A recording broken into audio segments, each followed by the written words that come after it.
the Innovation to Invention competition, which was held at the just-ended Next Einstein Forum Conference in Kigali, Rwanda. The innovators were selected for their project to build a green moisture detector and repurpose coconut husks, respectively. The recently ended Next Einstein Forum, which was held under the auspices of His Excellency Paul Kagame, attracted over 1,600 scientists and innovators. A new scientific journal has been launched in Africa in an effort to increase research output from the continent, which currently provides just 2% of all global research publications. The African Institute for Mathematical Science and Elsevier announced the launch of the Scientific African last Monday during the Next Einstein Forum Conference.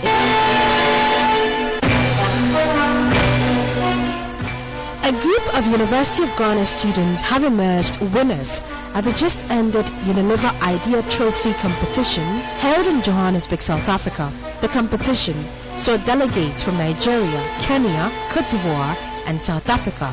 As winners of the Africa round, the team will be representing the continent at the Global Future Leaders League to be held in London next month.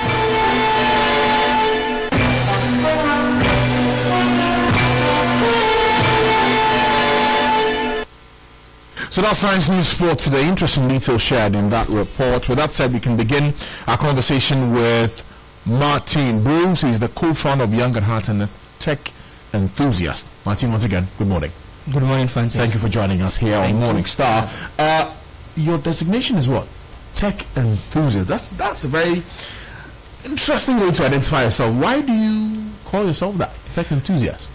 So in the lead up to my appearance here, the Tom from Ghana Science Association was asking me, so how should I call it? Are you a mobile app developer? I said no.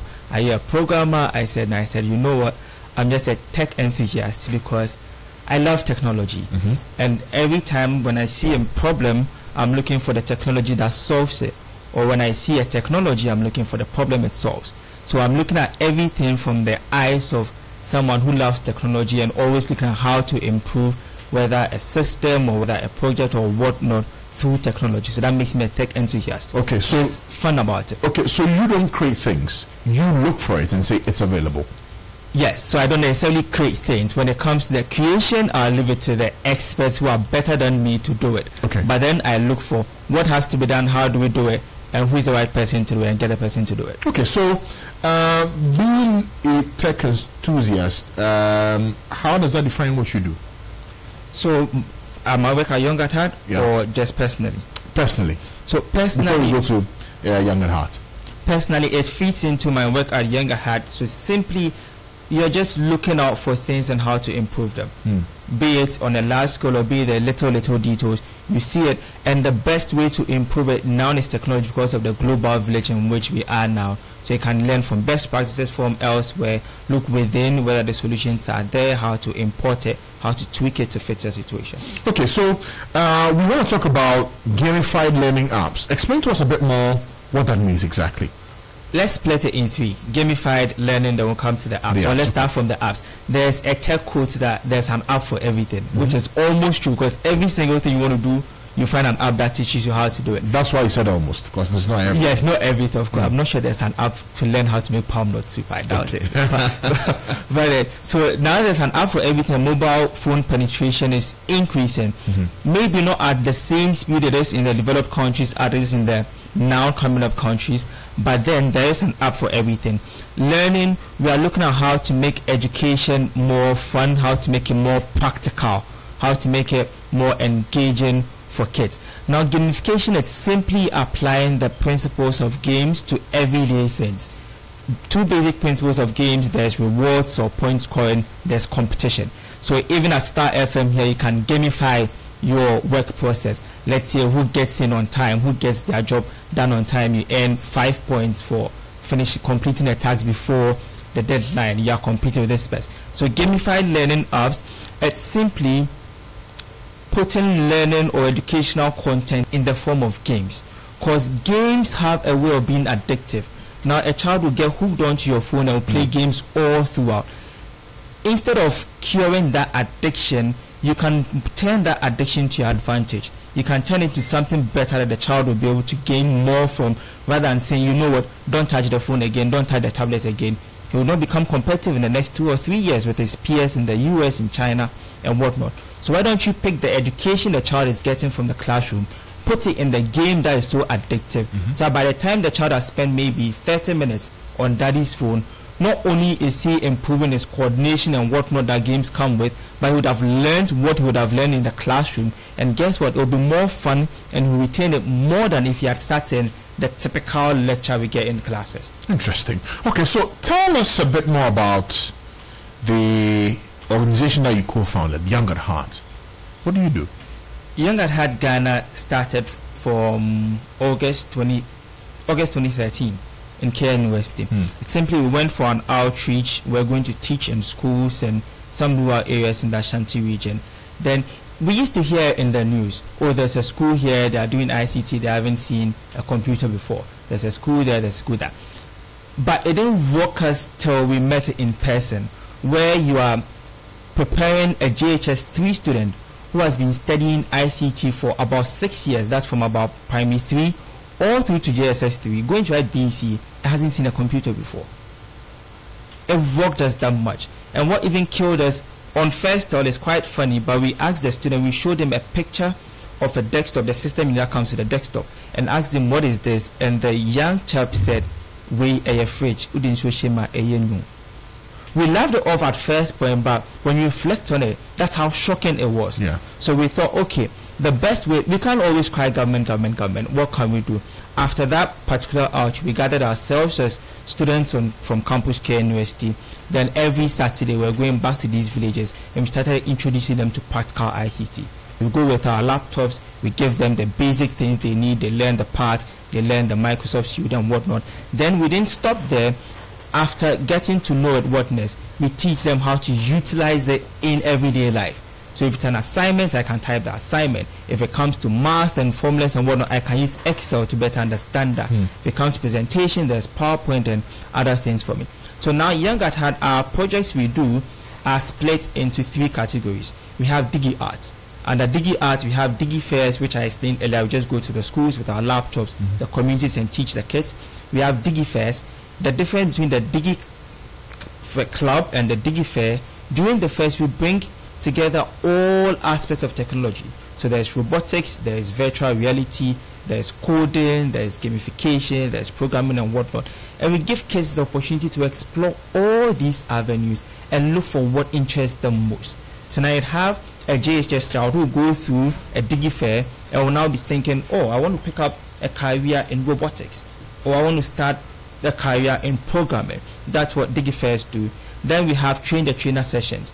We can't be everywhere at the same time, and we can't keep going back to these same communities. So when we get to the community, one of the things we do is what we call the train the trainer sessions, where we get the ICT teacher, we get a couple of teachers who are interested, and train them in the things we are coming to do.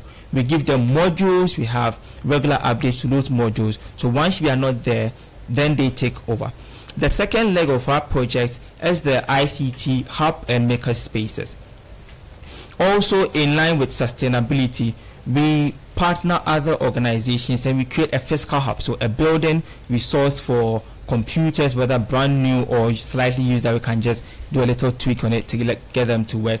Then we stock these physical buildings, we put someone in charge to run it. So now after school, instead of the child just playing around or saying, I learned ICT for just 30 minutes in school and that's it, I don't have a computer, what do I do? They can go to these hubs and practice from there. There's an instructor to take them through the module and whatnot. Currently, we have 3 of these hubs.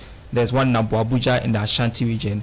There's one in Koforidua. There's one in Esiafa Manfo, also in the Eastern region. The final leg of our project is creating e-learning platforms.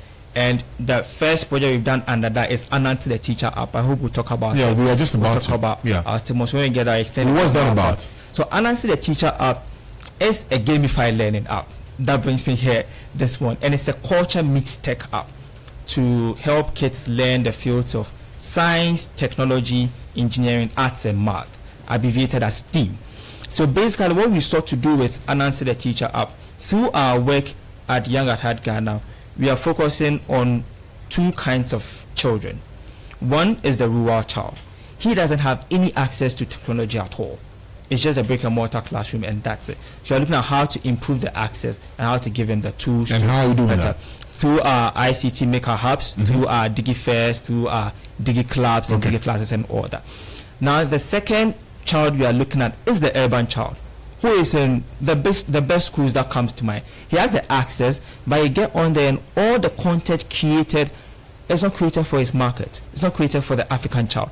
So he will see things about Disney, he will see things about some other thing in the US or in Japan or in Russia, but assimilation becomes a bit of a challenge because these are not localized. For instance, if you are doing math and you are told that tram travels are probably 10 kilometers per square meter, you haven't seen a tram before. Even if you say a train, probably someone who was born in the last 15 or 20 years hasn't seen a train move before. So how does this, it's a bit of a challenge recognizing and understanding what you are being taught. It's a challenge practicalizing it. So what we seek to do at Young Heart to meet this child's need is to create local content for them. Local content that can still be used globally. But now if you hear Anansi, you identify Anansi because you've been told a story about Anansi before. If you are doing a science experiment and the things you can use for those experiments is found at home, it's better for you to understand, and it's better for you to retain, and it's better for you to ignite you to now start looking for solutions. So that's what Anansi the teacher sought to do. We are leveraging on the power of storytelling. We read bedtime stories to our kids to go to bed every time. When you're growing up, you do something and your mom or your dad will advise you through a story. What are the other lessons apart from the moral values that we can get from these stories? We sat back and noticed that most of the Anansi stories we were hearing while growing up have STEAM fields in it, but we are just not paying attention to them. Give me an example. An example, there is one about Anansi, the tortoise and the eagle, where the eagle was complaining of always visiting the tortoise, but the tortoise wasn't going to visit him. The tortoise ends up putting up feathers on his back and flying to visit the eagle. The tortoise changed its state. In there somewhere, the tortoise presented balloons to the eagle as its birthday present. Blowing up the balloon, he was actually filling the balloon with carbon dioxide. You can sit in a science class, the teacher will write all the formulas on the board, CO2, how to make it, but how do you practicalize that? You can simply create carbon dioxide with vinegar, baking soda, just these 2 contents. So in the app, after reading the story, the app tells you what you need. For it, because you can't see air, you need something to trap the air. So you get an empty bottle, you get some vinegar, you get some baking soda, baking powder. In place of baking powder, you can use dried eggshells. You just grind them into a powder from when you're good to go and get a balloon. Now you put the vinegar in the bottle, put the baking powder or the ground eggshells in the balloon, cover the bottle with the tip of the balloon and just make the baking soda fall, the baking powder fall into the vinegar, and the reaction will create carbon dioxide and it fills up the balloon. Now any child who goes through this process now knows how carbon dioxide can be made and will never forget it, compared to if you had just flipped textbooks and chew or pass and forget. Okay, interesting. This is you've shared with us about and this is from the Anansi the teacher so app. It's in the Anansi the teacher app. So the first version we did, and which was released on 15 June last year. We chose 15 June because it's the International Day for the African Child. Okay. So if you are launching an app for the African child, what perfect day to put it than that. Okay. And we released an update just last week. So the update comes with 2 extra games, Recycle Mania and Captain Sticky. Should I just give you a brief about what those 2 updates are? Okay, quickly. So Recycle Mania, there's filth everywhere. And if we want to start teaching kids how to segregate filth, we put it in a game. So basically, Recycle Mania, there are 4 things. You have organic waste, you have paper, you have plastic and glass. And as you are playing the game, waste keeps popping up.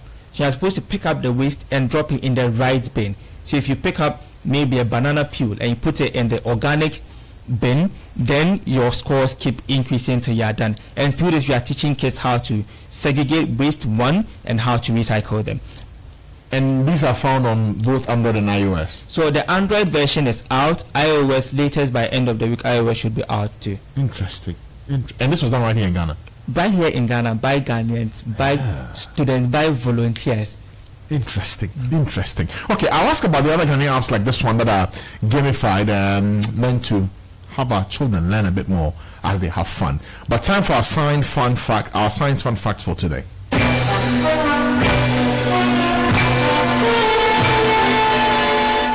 Playing action video games substantially improves performance in a range of attentional, perceptual, and cognitive tasks. Specifically, playing action video games such as first-person shooters, Call of Duty, or Unreal Tournament trains the mind to filter out noise and predict future tasks.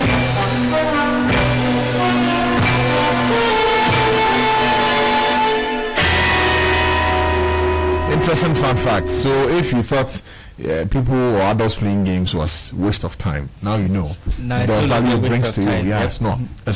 Now my guest in the studio this morning is Martin Bruce. He's the co-founder for Young at Heart, and he's sharing with us some of the gamified learning apps that are available for children today. So as they have fun, they're learning a lot too that impacts on their lives positively. And I've been blown away already by what I'm hearing with the Answer the Teacher app and interesting details that he shared so far. But Martin, are there other Ghanaian apps like this one, like Answer the Teacher, of such great learning value?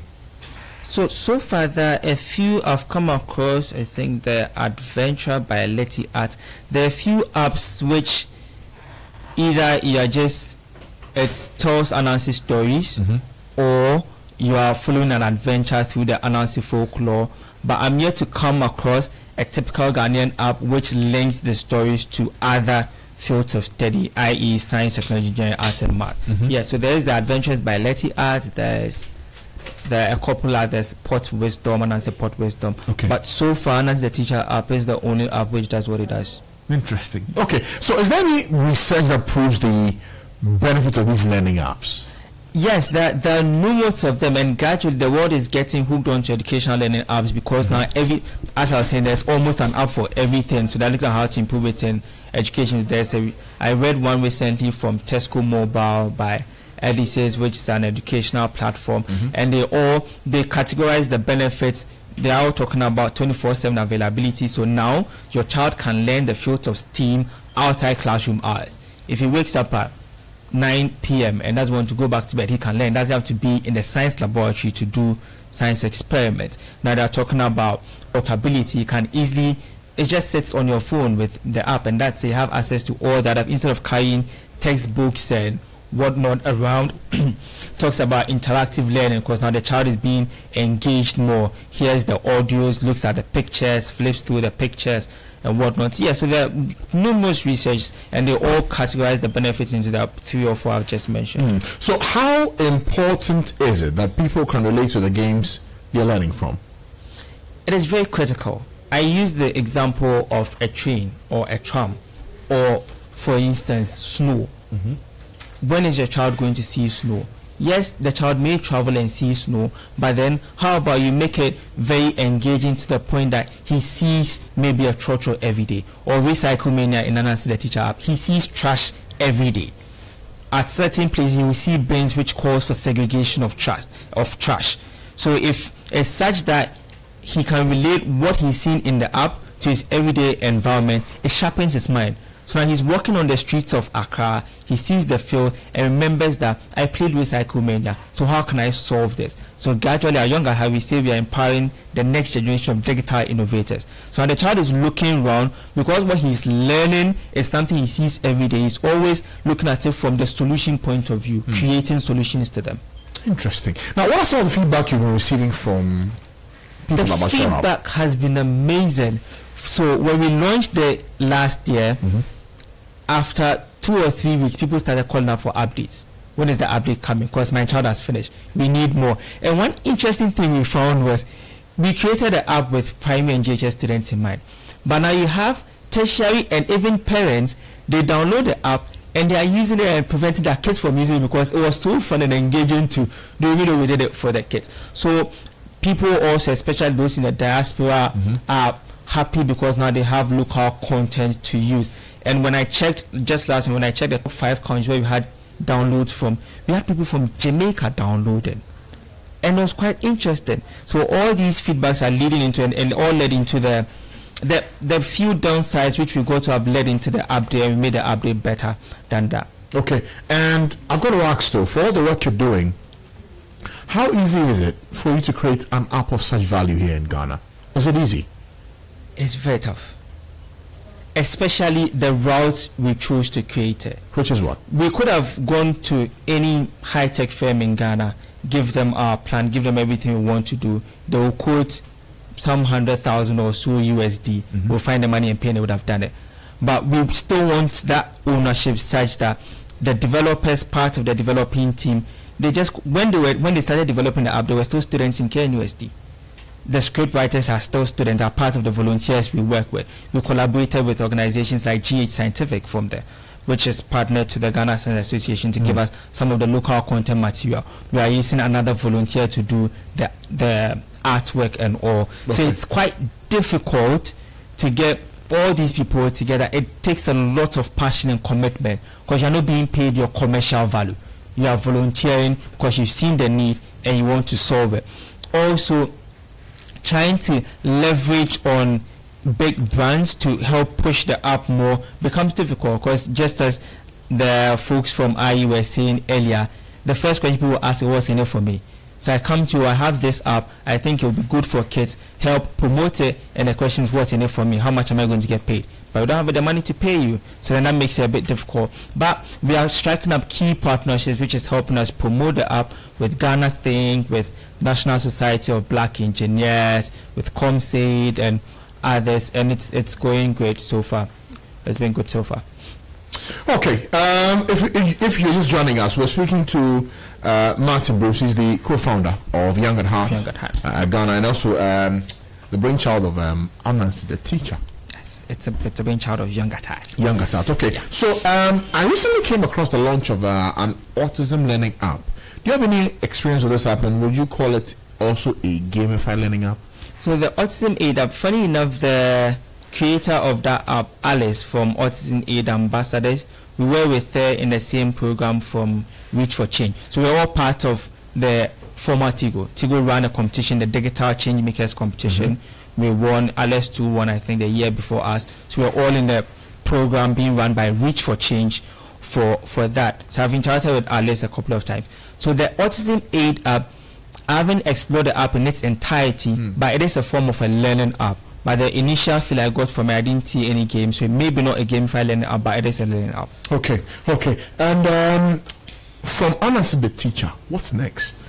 So now we've explored the first version, explored yet the stories and the Steam. Now the next version, we've added recycle bin and food groups via Captain Sticky. So the future is bright. We are also looking at, because one, I mentioned that it's a culture meets tech app. So the other aspects of the app is when you complete the exercise and you play a game, you earn an Edinkra card. So you learn about Edinkra symbols and what they mean. You can earn a Tourism Ghana card. So you're looking at our tourism areas. So it's quite broad, and we're going to explore the family members of Anas. We may probably meet Okonoya the maker or something, or now come here the gamer or something in future. It's broad. We'll just keep developing one step at a time. And for all these things, are you collaborating with, say, the National Commission for Civic Education, the Education Ministry? Because all these things come back to kids learning and finding very good innovative ways of learning and using the power of STEM tech to make that happen. Are you getting that kind of collaborative effect? When we started, we wanted to do that, but we all know what the problems in our public sector are. It was a bit difficult. So you've shied away totally? We haven't shied away totally. So as I'm speaking to you now, Anas the teacher has a letter of endorsement from the Ghana Education Service. Okay. So when we go to a school and it's quite tough, we just pull out the letter and know GS endorses it. But we're not doing that headstrong. We are rather focusing more on the private route, collaborating with schools, with private organizations. But the future, we are looking at possible collaborations with Ghana Tourism Authority, NCC and whatnot. Our doors are always open. We are always looking out for key partnerships, and once they welcome us, we will look at how we can work together. I've been personally blown away by what you shared with us this morning about this Gamified Learning App. I'm actually the teacher.